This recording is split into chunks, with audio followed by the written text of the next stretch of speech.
waxaan suuqa u baxaa wajigeyga muxuu ahaa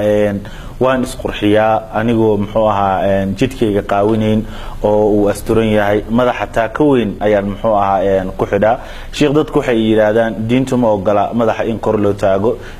iga faa'iiday muxuu ahaa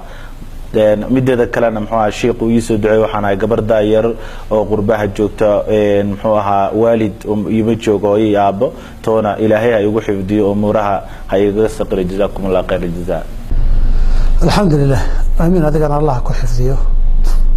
muslimiinta dhammaantoodna allah ina wada xifdiyo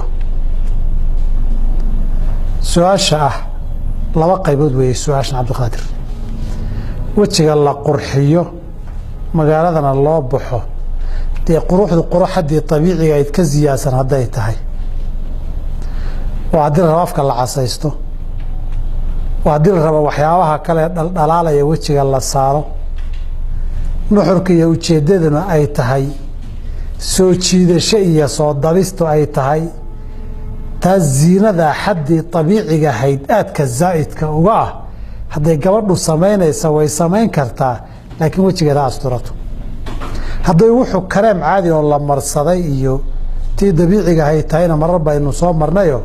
wajigu cawra maaha waajib in la qariyana maaha laakiin way wanaagsan tahay hadday gabadhu indhaheeda dadato taasi waa qaybta labaadi waxaa weeye taakada madaxa taakada waxaan u aqaanaa anigu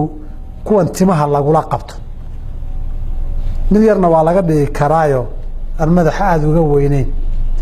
dee mid weyn oo mitiro dhanna waa laga dhigi karaa muhiimaddu waxaa weeye igu ila tahay horta madaxu inuu asturan yahay wey anigu wax gaar oo xaaraantinimeynaya garan maayo haddayna xilliga iyo goobta aad joogtaay wax macno oo gaara ka tilmaamaynin oo culimada kula joogtaa macno gaara hadday tilmaamaysa garan kara laakiin asalku waxay ku xirata madaxaba haddii uu asturan yahay wax asal ahaan xaaraantinimeynaya garan maayo billahi tawfiiq